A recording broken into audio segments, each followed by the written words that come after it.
is a presentation of HBO Sports.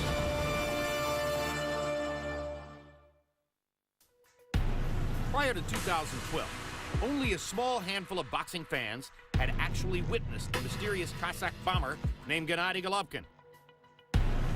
The folklore was that of a humble but supremely gifted fighter with uncommon skill and prodigious power. Bursting onto the American boxing landscape, the Olympic silver medalist aimed to turn legend into legacy through stunning displays of knockout power. There it is. Cossack Thunder in round number 2. And with each performance, the legion of true believers grew larger, as did his critics' demand for Golovkin to prove his mettle against elite competition. So enter Daniel Geale, a former middleweight titleist who had never previously been knocked out. Exceeding the myth that preceded him, Golovkin delivered one of his most impressive performances, making quick and easy work of the overmatched Geale. Down goes Geale again on a brilliant right hand. And Geale can't go forward, and it's a third-round knockout for Golovkin. Tonight, Triple G defends his middleweight title belt against hard-punching Mexican Marco Antonio Rubio, who himself counts 52 knockouts among his 59 career wins. Immediately preceding, it's the return of 2012 Fighter of the Year, Nonito Donaire. The Filipino Flash defends his featherweight title for the first time. Donaire takes on fellow knockout artist Nicolas Walters, who risks his undefeated record in search of a star-making win. World Championship Boxing is back. Nonito Donaire versus Nicolas Walters for a featherweight strap, followed by Triple G, seeking an 18th consecutive knockout against Marco Antonio Rubio. It's next.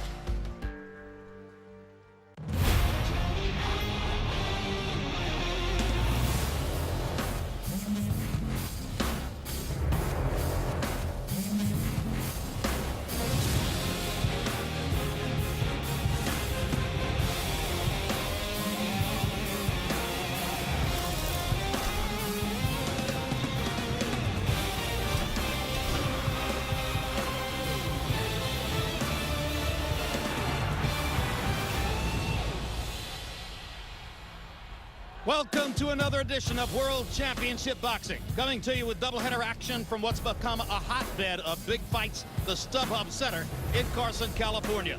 We'll kick off our evening with a featherweight title fight between fellow knockout artists Nonito Donaire and Nicolas Walters. Donaire, the brand name in that one, but Walters, a force to be reckoned with for sure. Then in our main event, Gennady Golovkin defends his middleweight title against rough, tough Mexican puncher Marco Antonio Rubio. Golovkin will be making the third defense of his middleweight title belt this year and is gunning for his 18th consecutive knockout in this, his first fight appearance in Southern California. Hello again, everybody. I'm Jim Lampley, very shortly to be joined at ringside by Roy Jones and Max Kellerman.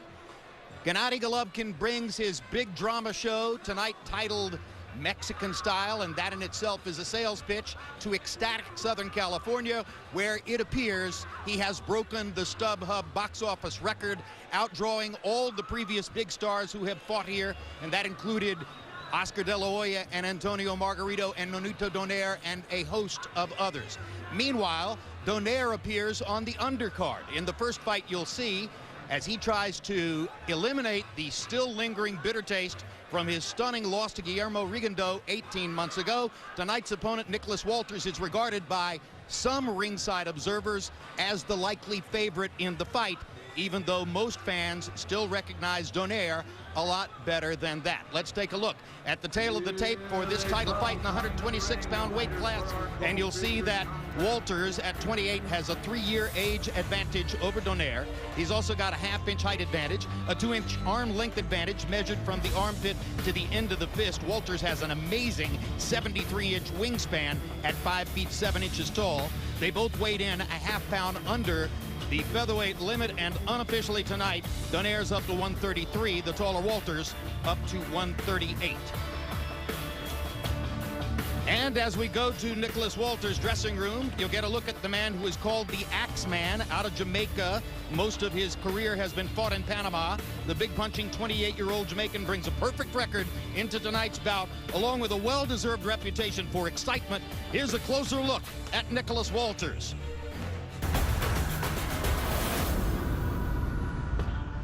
Where I grew up, I born and grew in Montego Bay, Jamaica. It was a beautiful life there in Jamaica. My father was a professional boxer, and that's when I got introduced to boxing. I wasn't a fancy fighter, but I was a very, very busy fighter. No punching power. Very little punching power, no punching power at all. I get the boxing and aggressiveness from him, but the power definitely from my mom's side of the family. I teach my kids, life is not easy. Whatever you have, you got to make use of it. And I think Nicolas has really, really grasped that with both hands and feet. I have nothing to lose. I'm coming from off the street. I'm coming from putting on cardio, putting on juice boxes on my hand to punch. That's where I'm coming from. 13-year-old running Jamaica streets without shoes. I don't feel comfortable fighting a fight without having my father in my training camp. I enjoy working out with my dad. He's a very good coach. He's with me 100% right there with me, you know. Yeah, so I'm very happy, and I know he's happy also. In his last appearance in May in Macau, China, on the undercard of Nonito Donaire against Simpiwe Veteca, Walters annihilated former featherweight force Vic Darchinian, easily knocking him out. And meanwhile, we get a look at Nonito Donaire in his dressing room. Trained over 2 months in preparation for tonight at his father's gym in Oakland. And for those familiar with the Donaire story, that's not an insignificant point of fact, as the two were estranged for much of the past several years before Donaire Sr. came back into the fold 2 fights ago after the loss to Rigondeaux. We spoke with Nonito about the reunion with his dad.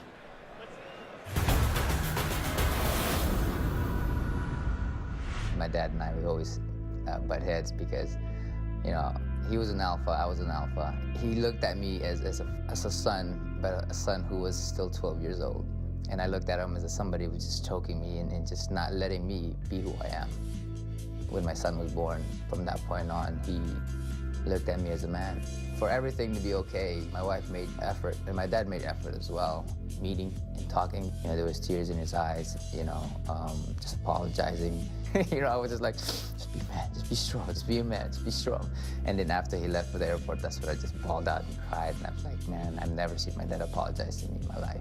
We feel that we kind of went back in time in terms of my strategy, mentality, and the way I work and the way I move. Walters, Darchinian, Montiel, all those guys have predicted in the past to knocking me out. Hey, that's the confidence that they have. Let's go for it. So now the question tonight, how much fire in the belly? How much of Nonito Donaire's motivation and desire to be a great fighter is still there as part of the current picture? And now to kick it off, let's go to ring announcer Michael Buffer with the official introductions.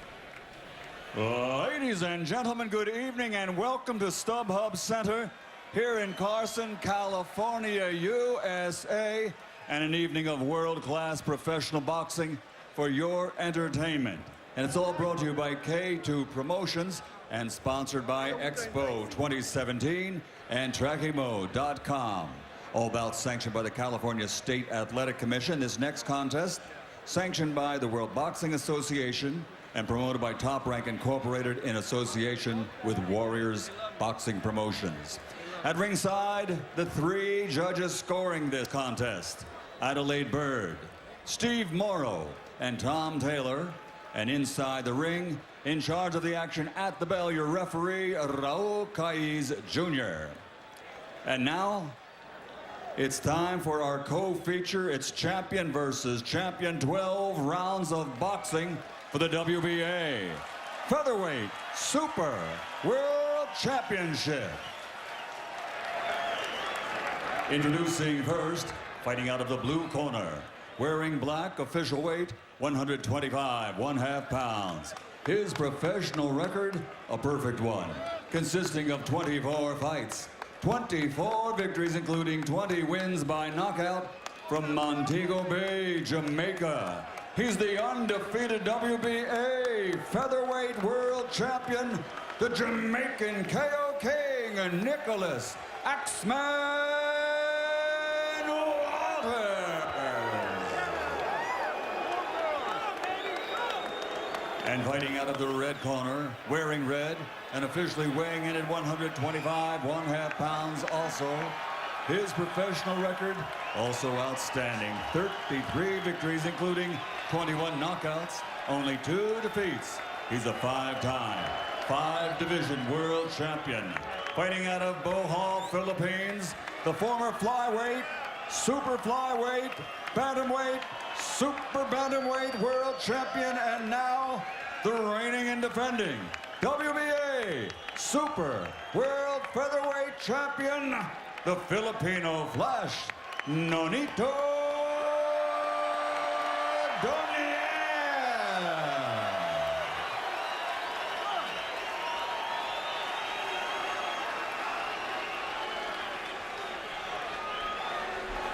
Fighter chief second only, please. Fighter chief second only. Let me fix your trunks here. No, leave them up there for right now. I'm gonna give you the mark. Mouthpiece? Mouthpiece? Come closer. All right, gentlemen, you received the instructions in the dressing room. Know what I expect? A good, clean fight. Legal punches, here on up, these are a bit high. Touch gloves, good luck to both of you. Donaire seems to have that eye of the tiger back. He seems to be in that same place he was a couple years ago in terms of preparedness, and that Donaire used to obliterate good fighters. The voice you just heard, that of HBO boxing analyst Max Kellerman. Roy Jones also joins us at ringside. And now as round one gets underway, Roy, you track what's going on while Max and I discuss what a loaded division this is. Certainly is. Donaire versus Walters. Here is Lomachenko. See Lomachenko, of course, waiting in the wings, could get the winner of this fight. Johnny Gonzalez, Gradovich, Morris. The division's chock full of top-notch fighters. So supremacy in this division will really mean something for whichever fighter is able to carve it out over the course of the next couple of years. And Roy Jones, a relatively cautious start for two guys who may be looking to counter. Yes, a very good slow start for both guys, but the thing you got to like about Donaire is the experience is speaking. You see he's starting out with head movement to try to set Nicolas up and get a little closer to land his power shots, whereas Nicolas is just walking right to Donaire to get his power in. So it's like their backgrounds are coming out. Well, as I was saying, Donaire used to obliterate good fighters, but there's a sense about Walters that maybe he's something a little more than just a good fighter, and that even if Donaire is on the top of his game, he has his work cut out for him. Yeah, Walters is a very good puncher, a very powerful puncher, and a guy who does not know how to lose and who is not here to lose. He has done a lot of learning on the job. He got a lot better in that fight he had against Vic Darchinyan. Watch your feet, guys, watch your feet. Yeah, we mentioned he overpowered Darchinyan in Macau earlier this year. That's the same Darchinyan who was giving Nonito Donaire the devil of the time in Texas the preceding year before Donaire bailed himself out with a left hook knockout in the late rounds. At the point at which he did so in the 9th round, he was trailing on 2 scorecards to Darchinyan, and now Donaire goes down on what appeared as though it could have been a right-hand punch for Walters, but Raul Caiz rules it a slip, and there's no knockdown. Punch was on the chin, so I think it could have been ruled a knockdown, but he did slip as well. So, yeah, just make the point very clearly here. It was not ruled a knockdown. Had it been a knockdown, it would have been second time or the first time that Donaire had been down in his career. That was a right hand, but Walters told us he thinks he has a hook that can hurt Donaire. And Donaire, of course, every time he's hit anyone cleanly with his left hook, has knocked them down or out and usually broken something in that other guy. The old expression in boxing is never hook with a hooker. It'll be interesting to see what happens if Walters tries it. Donaire is being very disciplined here about not leading, waiting to counter, forcing Walters to take the lead. But meanwhile, Walters has been landing some shots and is seemingly winning the round while Donaire waits for that countering opportunity. and that was the first big left hook of the fight that Donaire has landed. The first time Walters tasted his power. So now they both tasted one another's power, and the fight will pursue at this point. Good long jab from Walters in this round just now. Both fighters trained by their fathers with everything that brings in terms of implications. And we'll see how those relationships progress as the fight goes on. So move side to side, don't stand that rope, okay? Basta rin tayo.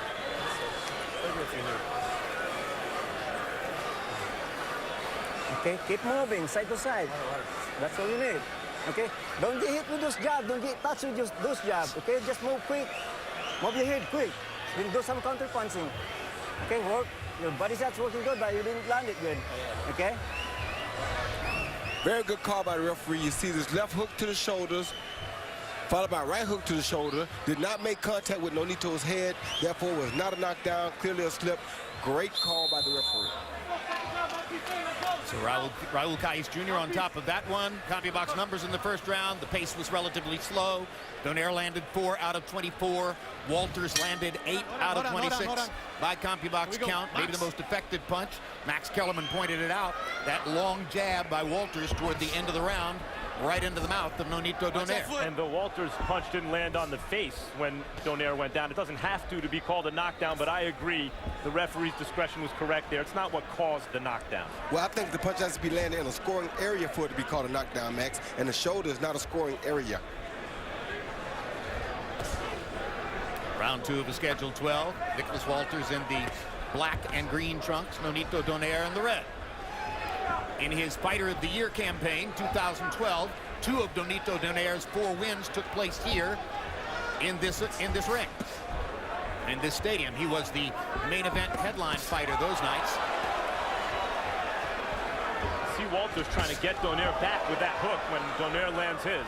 Well, Good left hook to the body by Donaire. Yeah, you see the experience of Donaire. Walters is trying to land his hook to the head only, but Donaire is also taking the body shot. And in terms of one-punch knockout power in boxing, Donaire's hook to the head is as good as any. Donaire getting in a right hand to the chin of Walters. And in this round, Donaire has chosen, after having waited in the first round, to be just a little bit more aggressive, stepping up at times and taking the lead. To fire combinations at Nicolas Walters. Almost takes me back to the Zuma Nelson Salvador Sanchez fight. And we're so glad it does. What a couple of names those are. Yes, it is. You see a guy, Nicolas Walters, who's young, but up and coming, trying his best to come out and compete with the more experienced, highly veteran guy in Nonito Donaire. So in this case, Walters is Sanchez and Donaire, no, other way around? Yeah, Walters is a Zuma Nelson because the Zuma Nelson was only about 15-0 at that time, I think. Got it. And Sanchez took that fight on short notice and wound up stopping Zuma Nelson in the 15th round of a classic fight. But what a fight it was, and this so far has lived up to be one good fight because these two guys are playing for keeps. Hard body shot by Donaire. Walters says it was below the belt. Raul Caiz immediately agrees. As does Donaire. And Walters will get a chance to recover. Here we go. Touch gloves, guys. Head accidental. Head accidental. Head accidental. Here we go. ¿Estás bien? Okay. Here we go. Donaire offering to touch gloves, indicating he understood it was low, and now Walters is ready to fight again.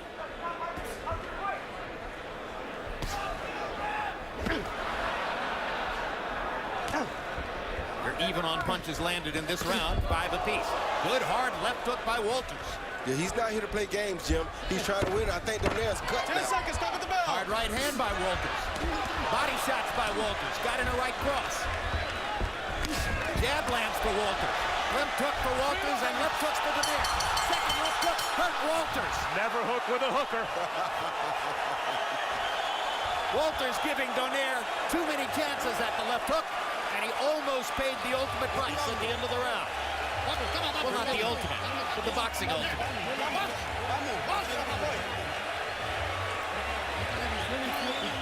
You gotta put that foot in. Yeah, that's it. Breathe deeply now.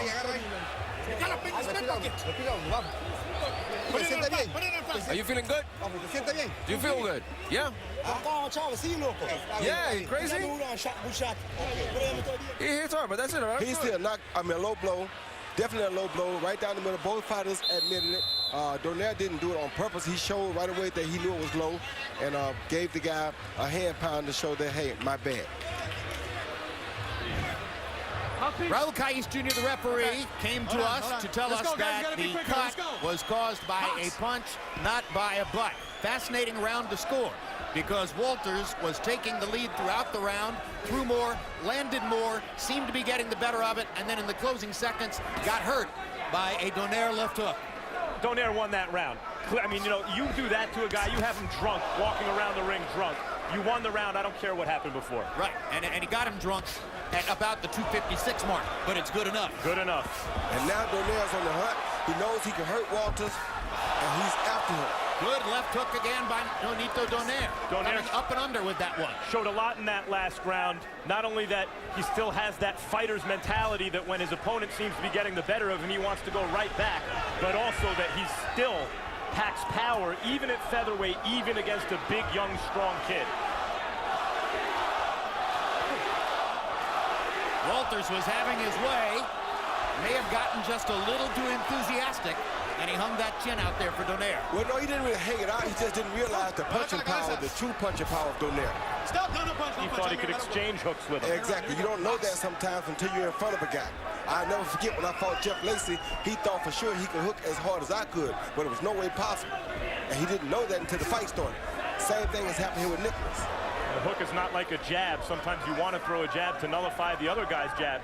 It's not a knockout punch. If the other guy lands the jab, you're still in the fight. But you lose the battle of the hooks, fight's over. That was right. Two quick left hooks inside by Walters. Now Donaire lands the left hook. Oh, good right hand. Walters reaching with that right hand, but getting it onto the face of Donaire. And you see Donaire steadily stalking. Everything Donaire is throwing right now has knockout on it. Knockout intent except that jab. And Walters knows that. So Walters is returning punches with knockout intent, but he doesn't quite have the experience to deliver the right hand with that kind of intent yet. Walters sticks his jab. Lands it despite the Donaire head movement. Walters has had success whenever he's thrown that jab. There it is, long distance, keeps Donaire in range and snaps his head back. Yeah, he has a good left jab. If he had a good right hand to match it, Donaire would have a real problem in front of him right now. See, a right hand is kind of a slapping right. It's not as straight as the left hand. That was a good right hand. Good enough to knock Donaire down. That was not a slap that time. That was not a slap, no way. He brought it up and under a little bit and got it onto the chin of Donaire, and that is the first knockdown of Nonito Donaire's career. Very smart right uppercut. So now both fighters have had a big moment. Walters just a little bit better because he got Donaire to the canvas. That jab setting everything up for Walters. Good left hook by Donaire. Walters lands the right hand again. And they're both going for broke. What a firefight we're getting now. I told you.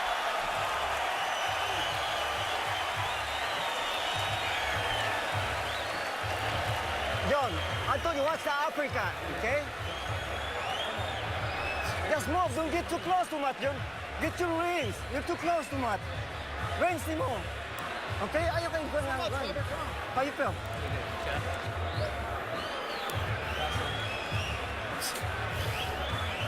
Don't get too close, eh? Karon, I know he's gonna come in, okay? Okay? Batay. Max, you asked me earlier why I got to keep the hands down. You see Donaire's hands were up right there, but the uppercut came right down the middle. He couldn't see it because his own left hand blocked his vision. Once again, you see him going, the right hand came from behind the left hand that's up. So the left hand blocks the vision, and the uppercut sneaks right up the middle. So while he sometimes struggles to throw the right cross with power, the uppercut was full power all the way. Harold, how have you scored it through three? Okay, Jim, I got it 2-1. 29-27, Nicolas Walters. You know, Jim, I thought he had boxed him in round one, but then Nonito Donaire came along and he won round two with some good left hooks. In round three, that uppercut gave Nicolas Walters a 10-8 round. So 2-1. 29-27, Nicolas Walters. And this fight, Jim, so far is pretty clear. When Walters fights behind that good long jab, things go his way. When he thinks he has Donaire in trouble and starts to hook with him, he gives Donaire chances. Well, Donaire has to do something now to change the tempo of this fight because Walters is at an all-time high confidentially. And with his confidence being so high, Donaire needs to do something as the older fighter to slow the young fighter down. Such as? Well, you got to hit him with something big and hurt him again, or do something to make him feel as though he's the lesser fighter in the fight.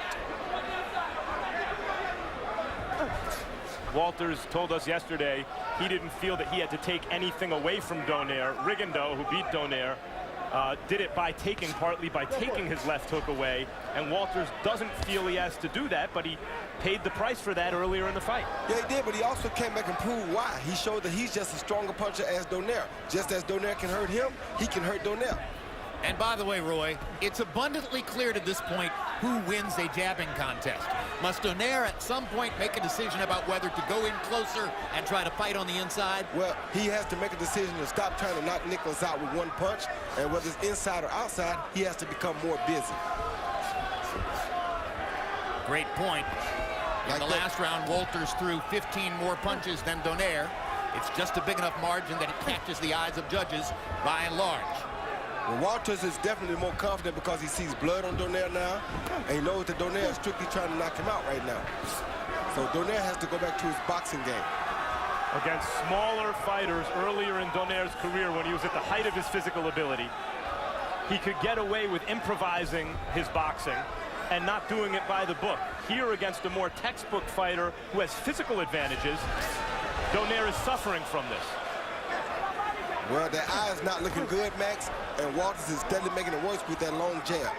Yeah, Donaire's going to have to make quick decisions in the next few rounds. Yes, he is. His right eye is cut and not getting any better. He's losing the jabbing contest to a longer fighter, and he's been knocked down for the first time in his career. And he needs some drama. And to Nicolas's credit, Nicolas is also doing a good job of working Donaire's body. I don't see Donaire throwing a lot of body shots at Nicolas, but Nicolas is hitting him with some great left body shots.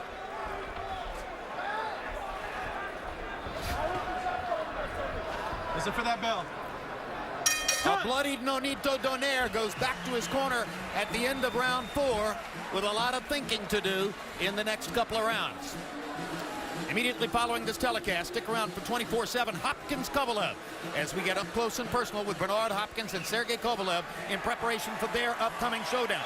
And on November 8th, World Championship Boxing takes you to the live fight between Hopkins and Kovalev as they face off with 3 light heavyweight belts up for grabs. Check out HBO Boxing on Instagram to see bonus coverage and exclusive photos like this one.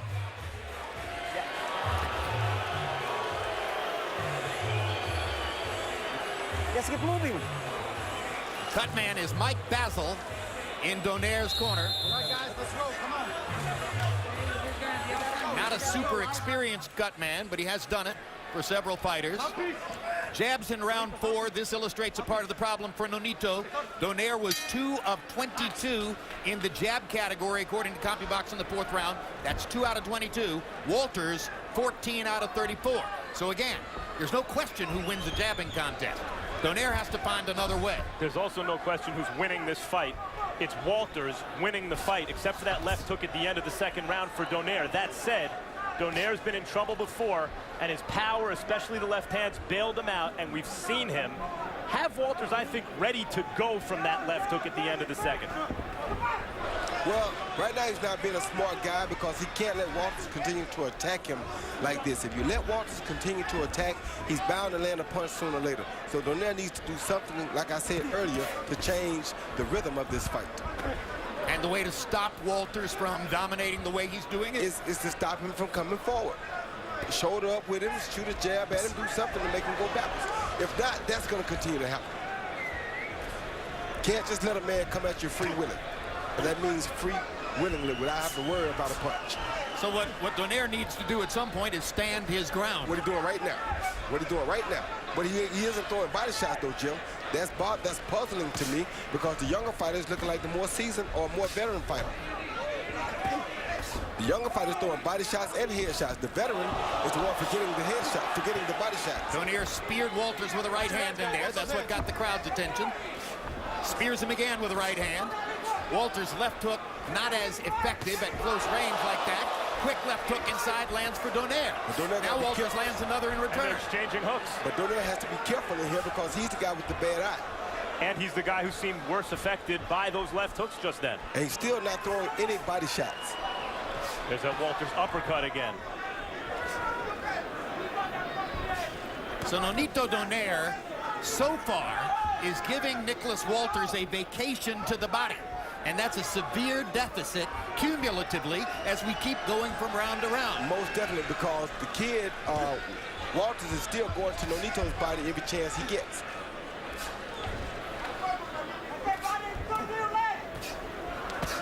Good body shot there by Nonito. But you see Nicolas come right back with it. Inside, Donaire at least has chances. When Walters keeps him at the end of that jab, there's not a lot Nonito seems to be able to do. That's my point, Max. That's why I said you got to either get close to him or start punching more. We can't keep backing up like this, though. Walters got most of his professional training in the gyms of Panama City in Panama. And I said to him, does everybody there want to be Roberto Duran? He said, everybody is Roberto Duran. Oh. They all fight with the same energy. He actually gets more experience in these fights, Jim. He got so much experience in the fight against Victor Darchinyan until it's unreal. Donaire's got to come up with a big hook here because Walters is beating him up on the ropes. Donaire bloodied again as he returns to the corner. Nearly midway through the fight.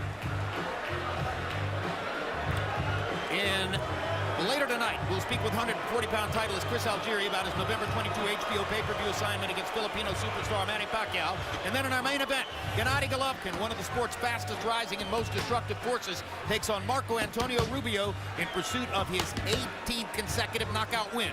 It'll be Golovkin's third title defense of 2014. It takes place in front of what appears to be a completely sold-out plus standing room only crowd in his first appearance here in Southern California. All coming your way later tonight on World Championship Boxing. CompuBox numbers in the 5th round. Donaire 10 out of 34. Walters 21 out of 66. The 21 is the high number so far for connected punches in a round for Walters. He's putting more and more distance between himself and Nonito Donaire. Whereas he was slapping with that right hand, Walters was earlier in the fight, he started throwing some good straight right hands against Donaire when Donaire's back was on the ropes. Yes, he did. When he had him pinned against the ropes, he threw really good right hands. Well, he changed the fight with one right uppercut when he deposited Donaire onto his trunks, and that seemed to give him more confidence in the right hands he's continuing to throw upstairs. Now that he knows he can hurt Donaire, he's concentrating more on throwing power with his right hands instead of just throwing over the top with kind of an open hand.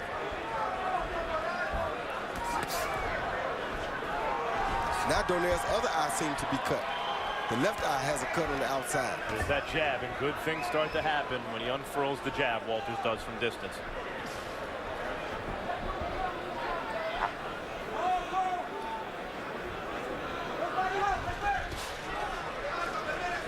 Told you about the 73-inch wingspan. Because of the nature of his body, his belief in his punching power, you're invited to think of Walters as kind of a featherweight Lennox Lewis. Comes from the same part of Jamaica that produced the great heavyweight champion, who of course fought under the banner of England, but was always a native Jamaican. Donaire admitted to us yesterday that in the Darchinyan fight, in between rounds after Darchinyan hurt him, he was thinking about quitting, but his body wouldn't let him. And at a certain point in this fight, if he can't change the fight, you wonder if he's going to confront that moment again. Donaire, of course, didn't quit, went out and came from behind and knocked Darchinyan out. And insisted to us yesterday that all the desire is back, that he wants to continue to be a great fighter and a meaningful force in the sport, that he wants to have a career that will go down in history, that he expects to go from here to 130 pounds and then 135. But all of that thinking could change if this continues to go the way it's going tonight. Well, it's a tough night for him. The young guy's gaining confidence every round. And when you got a young guy like Nicolas coming up at you, chasing you, trying to knock you off the top, it's pretty rough for a guy like Donaire when it gets hard early. Particularly for a guy who suffers from the talent of the gifted as Donaire does, where he was so fast, he did hit so hard, that he didn't have to learn technically how to do things maybe as well as a less gifted athlete would have to. And so now doesn't have as much of that to fall back on. No, he is a better technician than Nicolas. It's just that in pro boxing, sometimes the guy who strikes first or makes the other guy mess up first or mess the other guy face up first is the guy that gets the advantage. He just caught Donaire first. Another hard right hand by Walters. Donaire gets in a left hook. Walters with two more right hands, and Donaire Donaire is down again. And I don't know if he'll get up this time, Jim. I don't think he will. I know he won't get up this time, Jim. 7, 8. He won't get up this time. He's up, but Raul Kais is going to stop it.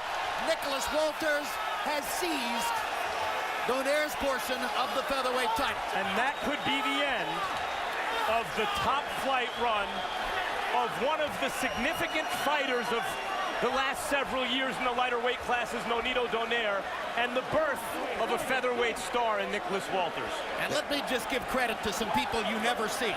Before every fight, Roy and Max and I are treated to a preview written by the staff of CompuBox based on their perceptions numerically of what the two fighters have been doing. The CompuBox prediction for this fight was this torch will not be passed.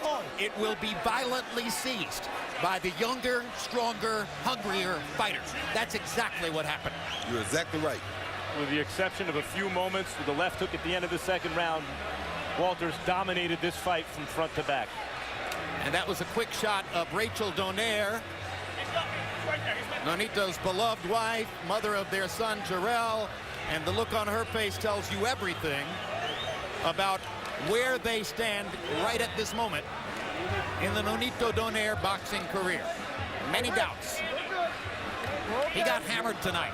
Yes, he did, over and over and over again. And there's a brand new force in the featherweight division in that loaded lineup of fighters we told you earlier. This man must be reckoned with. And the X-Man threw a real X over the top, overhand right high on the head of Nonito Donaire after the body shot. You see that body work right there, Jim? Those are the things that breaks older fighters down. But Donaire is constantly throwing at his head. He had just hit Donaire with a good body shot. Those body shots will affect you in the long run. And then it was all finished by that big overhand right on the temple. Right on the temple. You wonder what kind of punch in a boxing ring might concuss you?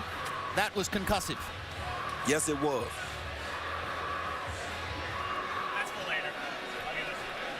So Nicholas Walters, with axe in hand, celebrates his victory. Thank you very much. And now let's go up to Michael Buffer for the official particulars on the knockout. Thank you for the opportunity. Thank you. Well, ladies and gentlemen, here at StubHub Center, Carson, California, the end of this contest comes at 2 minutes, 59 seconds of round number 6. The winner by knockout victory. His record now goes to 25-0, 21 KOs, and he is the Super World Champion of the WBA, the KO King from Jamaica, Nicolas X-Man Walters.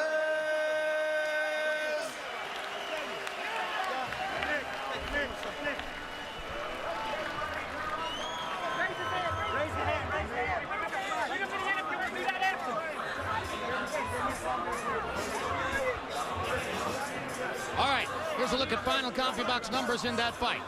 Walters more than doubling Donaire in terms of landed punches. A lot of that came from the far more jabs that Walters threw in the fight.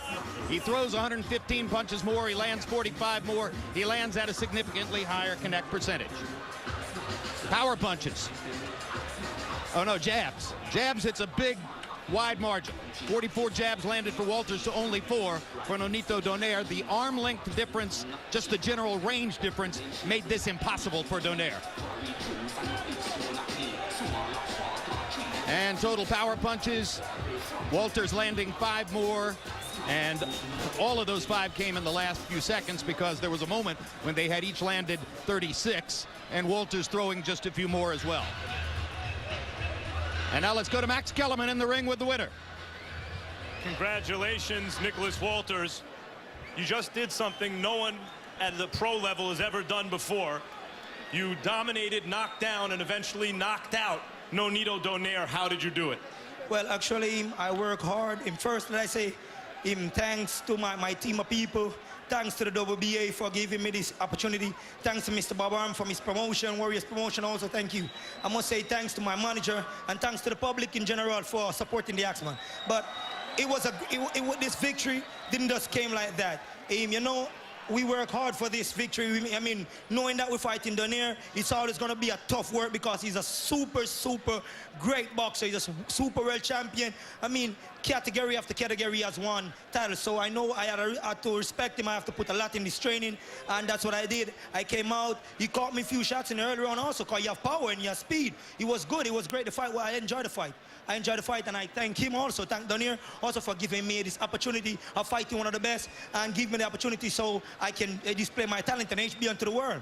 It was a magnificent performance, partly because you dominated pretty much the entire fight, but also because when you decided to trade with him towards the end of the second round, he hit you with that hook that is in the past always turned around fights for him, usually knocked the guy down or out, sometimes broken something when he lands that hook.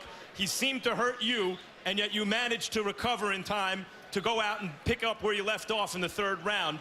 Take me through that moment when he hit you with that hook. You know what? I got a little bit confident.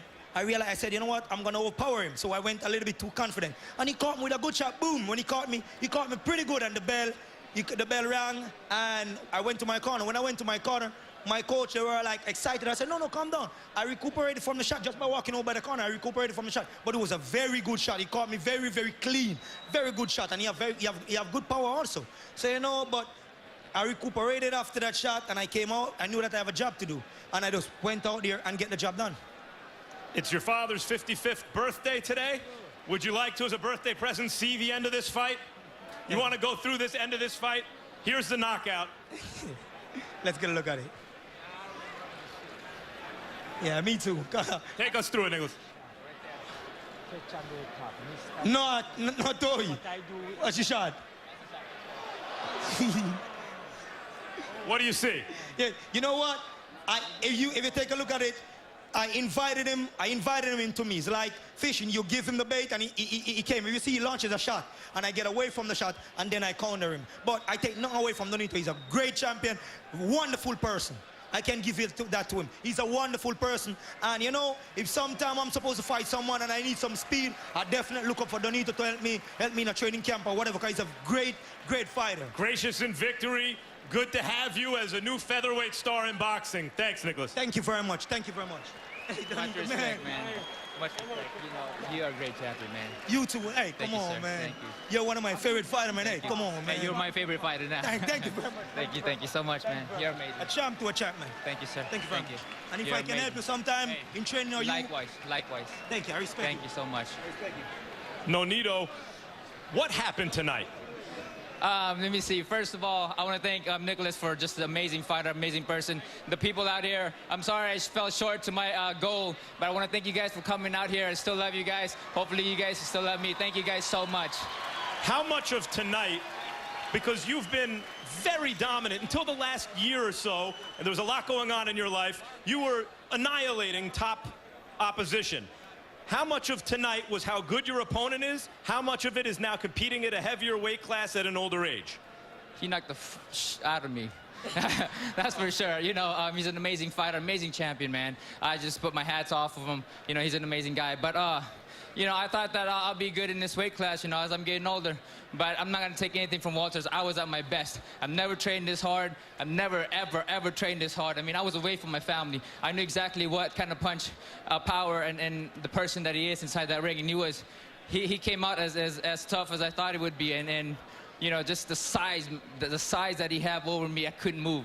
He was just amazing. He overwhelmed me and knocked the shit out of me. Nonito, I hate to ask at a time like this, but I have to. Given the fact that you trained as hard as you did, you seem to get that eye of the tiger back and seem to be totally ready.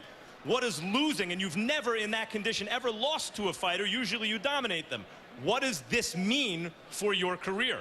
Well, I got to go back into to the drawing board, you know. I know that I can't compete with guys like Walters. I mean, he's just amazing, overwhelming, powerful guy, and he was just overwhelming inside that ring. No matter what I did, movements and anything, I just succumbed to his size, his power, and just his overwhelming aura inside that ring. Does that mean you want to move back down or that you're done?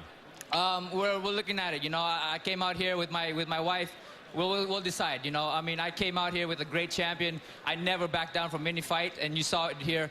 You know, I could have said, you know what, I got the WBA. I don't need to fight the guy who has the WBA, but I came in here because I know that Walter is an amazing fighter, and he's worthy of that challenge, and I came in here, and he beat the shit out of me.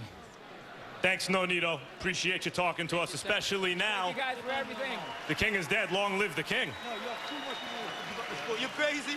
You need, hey, you need it. Listen, man, you need to stay in the, you're better than most of the guys that I fight. Come on, man. He's my son.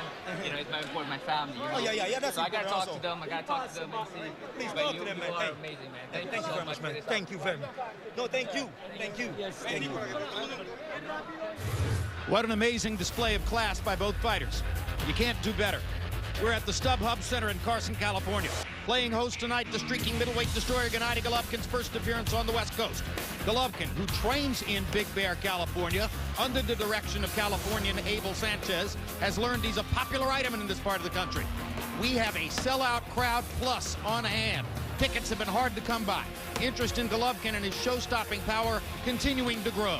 Standing in his way, Marco Antonio Rubio, a battle-tested veteran with his own track record as a lights-out puncher, having scored 52 of his 59 career wins by knockout. But before we get to our main event, let's take a look at the upcoming HBO boxing calendar. November 8th. Join us for a historic night of boxing from Atlantic City as future Hall of Famer Bernard the Alien Hopkins looks to unify light heavyweight titles and continue his storied career. He's going to make it happen and become the oldest man ever to win a legitimate championship in boxing. Bernard Hopkins has done it. Hopkins faces one of the hottest fighters in the sport, the knockout machine, Sergey the Crusher Kovalev. Hard right hand by Kovalev. Down goes Salak. That's what makes Sergey Kovalev special. Thunderous, straight-on, right-hand power. With both fighters' legacies and light heavyweight titles on the line, it's sure to be an epic night from Boardwalk Hall. 2 weeks later, on Saturday night, November 22, live from Macau, China, it's the return of Manny Pacquiao to HBO pay-per-view. Good hard left hand by Pacquiao. That hurt Bradley. Drives him back. Big shots. Pacquiao should have his hands full against the undefeated 140-pound titleist Chris Algieri, who's fresh off his title-winning effort over Ruslan Provodnikov. Solid right-hand shot by Algieri. I think Algieri's getting the boxing world's attention with his performance.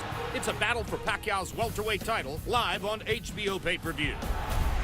1 week later, on November 29, from Omaha, Nebraska, Boxing After Dark features Terrence Crawford, who continues his rise up the pound-for-pound rankings. Down goes Gamboa. Third knockdown for Crawford, and a star-making performance of the highest order. Crawford will be facing off against rough, tough Mexican challenger Ray Beltran. Very good left hook down the pipe by Beltran. Also that night, it's a 126-pound title fight between Evgeny Gradovich and Jason Velez in what should be a great Thanksgiving weekend treat. HBO Boxing pulls into Las Vegas December 13, and Timothy Desert Storm Bradley climbs back into the ring. Look at this. Look at this. What is Timothy Bradley made of? Steel. Looking to hand Bradley only his second loss is the gutsy Argentinian knockout artist, Diego Chavez. Big right hand from Chavez. That was a hard right hand. It's a great lineup of action for HBO Boxing. For more information about the schedule and the fighters, go to InsideHBOBoxing.com. Back live in Carson, California. It's 20 miles from Hollywood. We've got celebrities. There's Michael Strahan, seated at ringside. There's Heather Locklear, big-time fight fan who often shows up here in Southern California. And female MMA star Ronda Rousey, signing many autographs and having many photographs taken here in the crowd tonight. As is the man from Ukraine, Vasyl Lomachenko. He may be next in line for a bout with Nicholas Walters. At least the promoter, Top Rank, would love to try to make that fight. And of course, Ruslan Provodnikov is a regular at almost every big fight here in Southern California. Even though we're a long way from Siberia, he feels right at home. And another other celebrity in this crowd is the new emergent star of American boxing, Chris Algieri. Earlier this year, you saw him upset Ruslan Probadnikov to put himself into position to fight Manny Pacquiao on pay-per-view from Macau, China, coming up November 22. So, Chris, you went on the worldwide publicity tour with Pacquiao. My understanding is that you beat him in pool, and he's regarded as a big-time expert. You beat him in one-on-one basketball, and he owns a professional basketball team. I think you beat him in bowling, is that right? Yes. What other ways did you find to humiliate this man face-to-face? We also had a batting contest. We had batting practice with the San Francisco Giants, and I beat him in that too. So there's only one thing left, right? The only thing that matters. You obviously have become friendly with Pacquiao as well. You've been quoted in a variety of publications to the effect that he's a great guy, just as you expected him to be, and outstanding personality, et cetera, et cetera. Are you softening him up? No, this is a profession. This is my job, you know, and I don't have to hate the man to destroy the man. So I'm going to go out there and handle business on November 22nd. But for now, he's a good guy. There were indications in an article in the New Yorker that you may have gotten under the skin of trainer Freddie Roach by getting to be such buddies with Pacquiao. He doesn't exactly appreciate the friendship, apparently. No, I don't think he does. I don't think he understands my approach so much. Well, your approach also now encompasses setting up a training camp in a hotel in Las Vegas and having public workouts. Apparently, 3 times a week, your workout will be available for fans to come and see. Is that right? Yeah, that's you know, my training camps are open to the public. I want people to see what I do, come, you know, to prepare for a fight, and it just gives them all access to, you know, the fight fans. So you're not worried about distractions, obviously. I mean, you have not only warded off what would seem to be the buildup of pressure that comes before a fight like this, you're embracing it. I relish it. I relish it. I'm having a time of my life. I'm training really hard.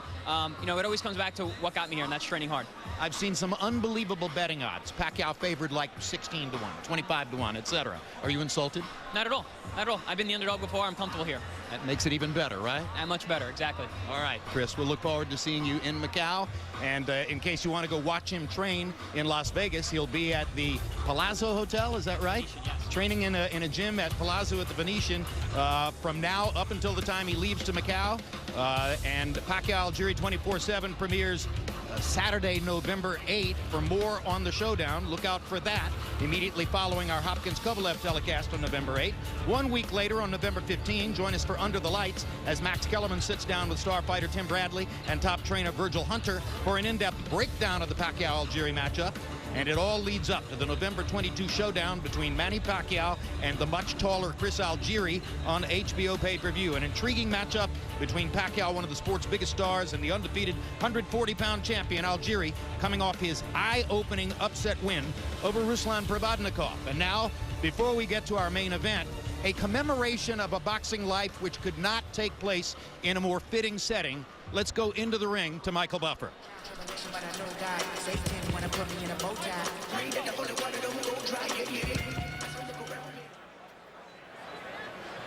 Ladies and gentlemen, your attention, please. Last week, here in Los Angeles, memorial services were held for a prominent member of the boxing community, promoter Dan Goosen. It was a celebration of life for a man who was dedicated with passion and love to his faith, his family, and to the sport of boxing. On behalf of K2 Promotions and HBO Sports, at this time, we would like everyone to please remain silent as we say goodbye to a dear friend with a memorial count of 10 for boxing promoter extraordinaire, Dan Goosen.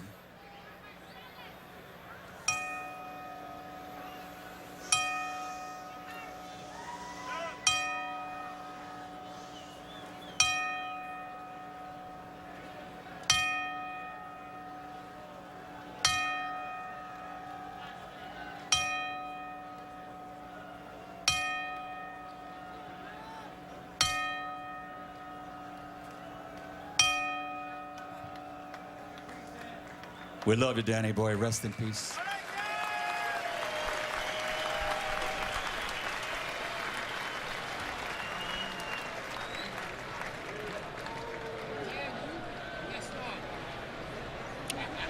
All right, we welcome you back live at ringside at the StubHub Center in Carson. And Max, before I ask you this question, let me just set up one thing. Capacity for tonight was officially listed at 9,000. The crowd is 9,323. Now that's a useful fact for fans to keep in mind as I say to you. Gennady Golovkin comes